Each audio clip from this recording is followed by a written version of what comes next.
I'm going to be doing a watercolour exercise today. So to begin with, I've got to get my watercolour palette together because I recently bought some more watercolour and refilled some of my pans.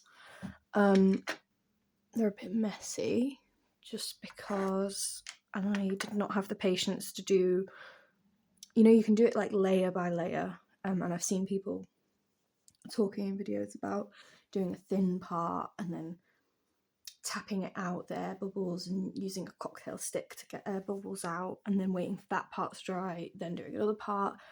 I just sat there and did it in one. The things here are areas that I did not refill because I thought, there was enough still in the pans. I actually didn't refill the white, I just took it out and didn't put it back in because I wanted this yellow to go in before the white, just because it's sometimes easier to slide things along. So I can talk through a little bit the colours I've got going on. I've got, for a warm yellow, it's Indian yellow, and then cool is lemon yellow. This white is gouache. So the rest of the palette in pans is watercolour. But these dots here are gouache as well. I couldn't really explain why they're there. I just like having them. Sometimes they come in handy if I need a little bit of opacity, or if I just feel like I need this specific shade. This comes in handy. I mean, not so much in autumn, but when leaves are very green, that's a really easy go-to leaf colour. And it's really easy to then just adjust it slightly with a blue or a yellow. This comes in really handy if I'm doing like a building, like the bricks on a building. Often it helps to tint it a little bit with that if I feel like I'm not getting the right colour, like sandstone kind of colour sometimes. Okay, and then in this row, I think this is Permanent Rose. This is a quinacridone. Is it? No. Alizarin Crimson. Sorry, that's Alizarin Crimson. And then this is Venetian Red. It's nice, like orangey brown, really. And this is quinacridone Gold. And you really obviously can't tell while it's in the pan, but when it's on page, it is a gorgeous colour. I think next to these, this is one I'm trying for the first time, which is Sepia. I've been a bit careful about like not expanding my colours too much because one time I bought a load like earlier in the year and then, added loads of like single pans of loads of new colours to my palette. And because it was so unfamiliar, I just didn't know what I was doing with it. And I found myself really confused when I was trying to paint because I just wasn't sure like what blue or what shade of anything to use. So I try and keep it simple. I've tried to end up with, like two warm and a cool of each of the primary colours. This centre area is a bit mishmash just because I ended up taking out like a straight cadmium red. So I've got like an orangey and a crimson. But I find because a lot of the things I paint are natural, unless I was doing like flowers, I guess, I've never felt myself needing a bright red since changing the palette and taking it out. I still have it if I wanted to put it back, but yeah. So then in this top row, this is a Davies grey. I couldn't even tell you why I have it. I think I got it for free from somewhere. And it comes in handy just like every so often.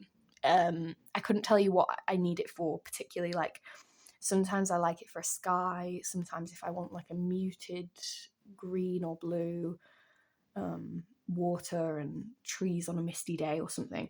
But frankly, I don't think it's a very useful colour for my purposes. I do like having it though. I will say that I like having it available. But when I refilled this, I was using, you can see from my impatience the cracking and like it's not very neat, but it's going to get messy when I use it anyway. But yeah, I like having it, but I finished off the tube I had that, you know, I'd gotten for free. So it's something that I'm like, when I use up that pan, which is probably going to take me a long time because I barely use it, when I've used up that, I'm not sure that I'd feel like buying more of it. This is Payne's Grey, my best friend Payne's Grey. I just find him so useful. I use it all the time.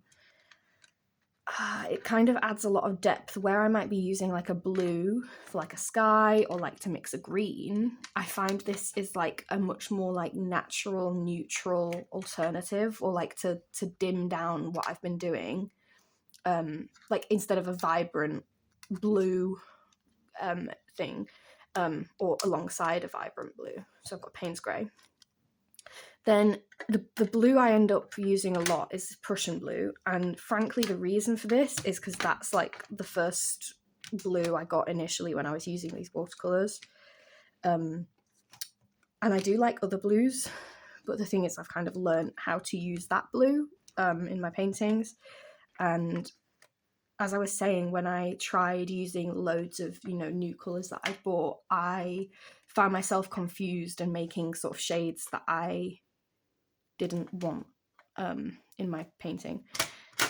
So for the time being, I stick with that just because I know how it behaves and how it reacts with these other colours. Just trying to fix this back in here because this is where it came out of.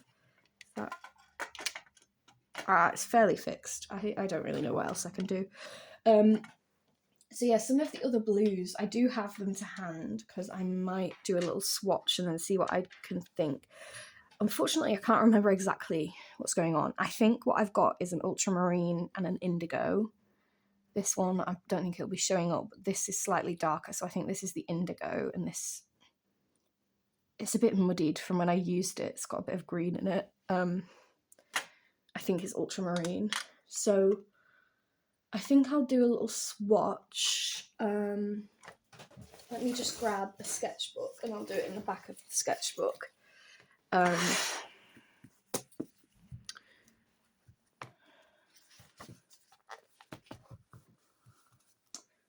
might just clip this down to keep it from floating about. That side, I guess, we'll just, whatever. Okay, so if I bring over, I've got some water. And this is a pot I made.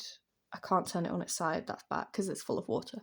But funnily enough, it was inspired by water. Like the exterior, well, the interior is dark blue, and the exterior has patches of blue, and it's meant to look like light, you know, where it has like white lines where the water flows, where the light hits water when it's flowing, basically, which was inspired by like the way that David Hockney's depicted water in his paintings. But that's not got anything to do with anything really. I'm just proud of it. I don't think I'm going to drink out of it.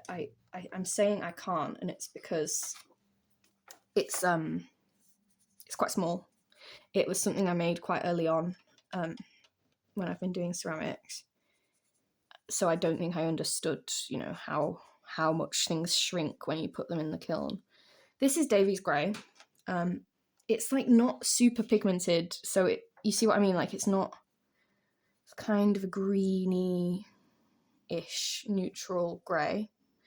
I don't know how useful it really is, especially because it doesn't have that much pigment to it. So I don't know if I was using it, how much use I would get out of that as a colour.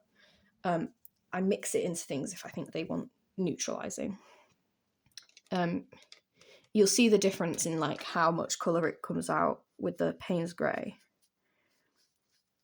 See, because it's like, it is grey, but it's like a blue toned slightly.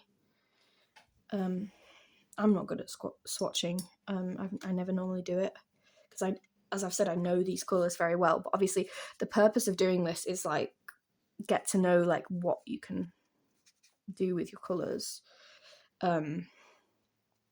So because I've had a few recent additions, like the quinacridone gold I've not been using for very long, I think intuitively I've been able to find where it feels useful to me, but I still don't know it really well as a colour. And the sepia is new to me. I have never used sepia before. So that was the top row of stuff that's actually in my palette. This is, I believe, indigo. If I'm wrong, I'm sorry, but I don't know. Yeah, this is the indigo. I think I took this out of the palette partially because I thought it was quite, sort of would fulfill a similar function to how I use Payne's Grey, which is that one there. I feel like this is going to end up just being a quick swatching video, and then I'll make a different clip, separate video to actually do a painting, because I'm a bit short on time. But basically, obviously these are different colours, but I sort of got to the point where it's like, well, if I'm using Payne's Grey, it's to darken up a blue. This is kind of a dark blue shade. If I probably mixed a bit of Payne's Grey with a like straight blue, then I could probably achieve something similar to that. And I think it's better not to have an oversaturated palette, because if you've got like a ton of colours in your palette, then you could sit there all day trying to work out which colour you want to be using, rather than just, you know, mixing a colour that's approximate to what you want and then getting your painting done. Because a lot of my paintings I do quite quickly, like under 10 minutes, under 20 minutes, depending on how detailed I'm going. But like, I normally just do things on the go. Do you know what? I would not be able to tell you that this is definitely ultramarine because it doesn't look super ultramarine. Of course, I should mention this is like a cream coloured paper. Maybe it's ultramarine. The thing is, the only way I will know for certain is if I get back out the tube that I filled this pan with and cross-reference it. I'm convinced I wrote on the side at some point, and maybe that's come off, or maybe I literally just didn't do that. But I think maybe I had another one which was like a cerulean, but so out of that this will be ultramarine. But basically, it's sort of like these two, they are distinct, you can definitely see a difference, but they're not a world apart. And for the function of like one painting, I feel like I can get away with just having that blue in my palette, because that's like a quite a bright, vivid blue, which ultramarine also is. But I think what I'm getting at is that I could darken this one up, but I couldn't lighten this one up. So it feels like this is slightly more useful because I can just nudge it in the right direction. Although the thing that's interesting about paints is how they interact with the other paints when you mix them. So the thing is, it might be worth me having an ultramarine, because for instance, if I mixed it, see that colour's coming out nicely. Maybe I hadn't washed my brush perfectly. That's definitely ultramarine. If I get a bit of white gouache, which again, that's like if I want a bit of opacity, or if I want a pale colour. So this has got, oh, right. This is, sorry about that. This has got like a vivid, like, it's kind of, I struggle to find the right word. I think this is like a warmer, because it's almost like lavender when I see that. But if I mixed the other blue, the Prussian blue, with a bit of white, wow, that's really bright, isn't it? Bit of white gouache, that sticks to like a more of what I might call a true blue, that you can see so much the difference when they're next to each other, which, you know, they come in handy for different things. So it's kind of one of those things you've got to weigh up what's worth having in your palette, because there was one time I found it really useful. Basically, the one time I went out with ultramarine in my palette before I decided to take it back out, I painted a seascape, and I found that really useful. If I actually just find the page I did that on, I have to be careful because obviously that stuff's still wet.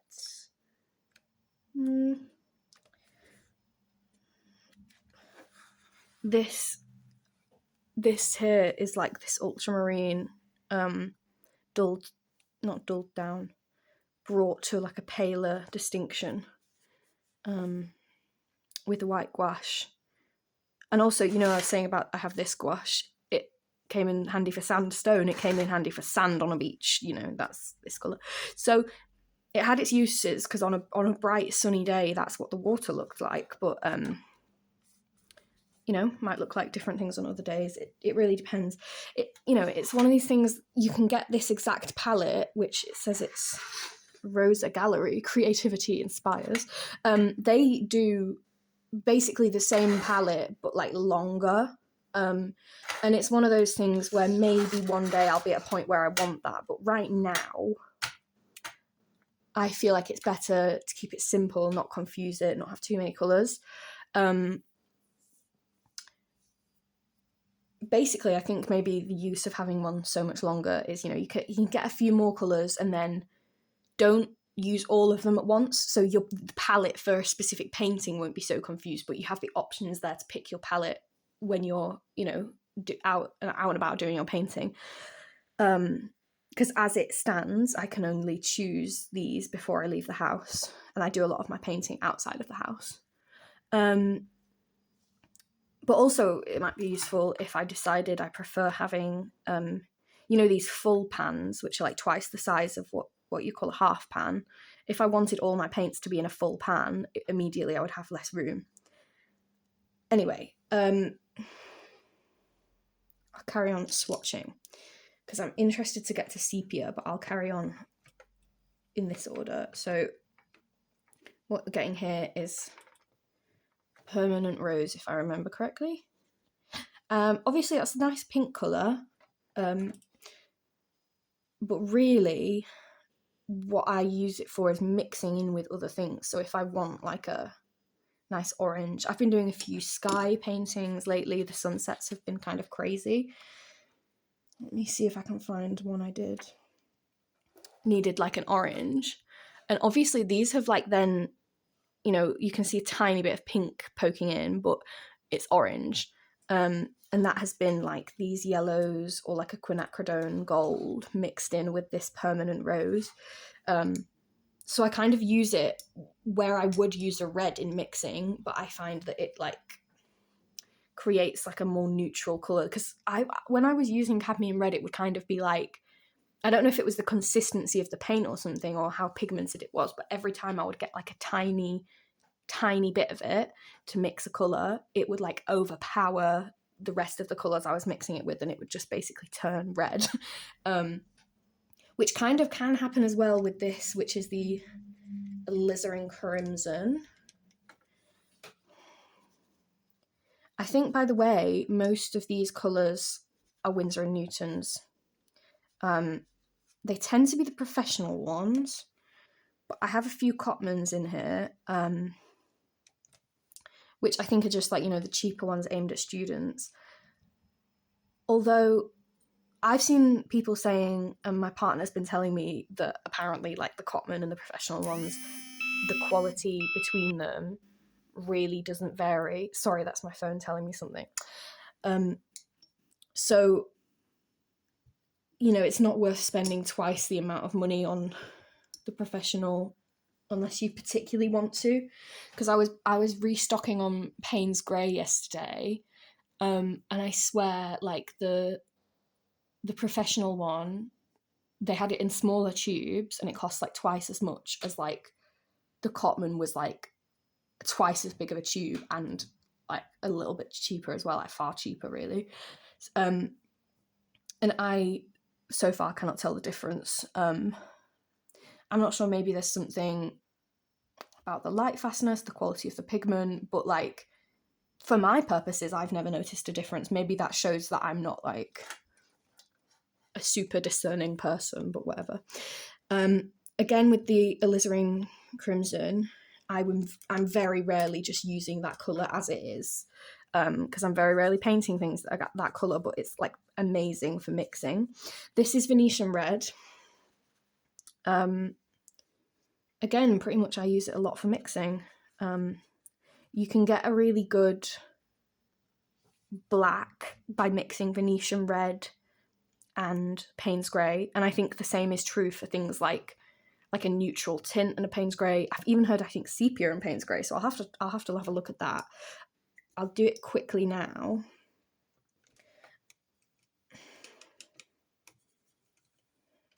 And you can obviously then, like, you can nudge it colder or warmer by just adding a tiny bit more of each, depending on your purposes. And, you know, obviously it's not true black, but to my eye, it reads as extremely dark and akin to black. And it's one of those things that, you know, people say when you're painting, think about, you know, so if something's dark, it's unlikely to be a true black that your eye is picking up. So your paintings look more realistic if you're not using like a stark, true black. So I go to that a lot. I don't have a black in my palette for that reason. This is the quinacridone gold. And it really is amazing, isn't it? I just think it's the most gorgeous colour. And it's great. You can use it as a yellow, you know, if the situation calls for it. You can use it as an orange. You can mix it as if it's yellow to get like really interesting green shades and really interesting browns. If you just add it to something, it can kind of tint it in like a really warm direction. It's really nice. And I should mention, like, while it's autumn, these last three colours are great for autumn leaves. Okay, now, the moment I've been waiting for. This is my new sepia. Wow. That is really dark, isn't it? Like, immediately, it's got a lot more colour in it. Like, a lot more depth. And I can really easily see how this will make a nice black. I mean, off the bat, if you were looking for like a warm black, it kind of already is. But if I just grab a little bit of Payne's grey, wow, maybe it's because it's still a bit wet from when I put it in that pan, but it really is giving off loads of colour. That's amazing. You know, it's kind of similar to that, but I think it's darker. So that's a great shortcut to a black colour, because that was really quick to mix. Obviously the other one didn't take that much longer, but you know. Right, and then just quickly show these yellows, and of course I'll get to the gouache in a moment. See, it's sort of like this, you're like, wow, that's a great warm yellow, and then you look at this and it's like, you can see how you can just add a bit of depth. In fact, if I wanted to, I could, you see, and next to the yellow, it sort of just reads like it's this really gorgeous deep yellow, like even deeper than what I considered a deep yellow. Like, that might even be called Indian yellow deep. It's already that deep of a yellow. But I just think it's amazing. The quinacridone gold, I mean, I'm a bit obsessed with it. Very bright yellow, of course. Sorry, phone again. Okay. So I've only got the gouache left now. And this, you know, what I'm going to do with the gouache here is not going to give like a completely full representation of what that gouache can do, because so much of the time what I'm actually doing is using it when I'm mixing colours. So I'm using it to sort of neutralise or warm or something else. And obviously you can already tell, like, the property of the gouache is that it's a lot flatter as a colour, and that sometimes is something that I'd be looking for while painting. Right, and then this is my green. I can't remember. I know this sort of yellowy, it's the Naples yellow. This green, I would be hard pushed to tell you the name of. So you see, it's just a great green for like a greenery off the bat. And then if I wanted to, if I got a bit of that lemon yellow, immediately, you know, I could paint a field that colour. if it was that colour. Or I might want to mix in a bit of that Indian yellow, and it's created that really warm, and if I wanted to go really crazy, I could do a bit of quinacridone gold with it.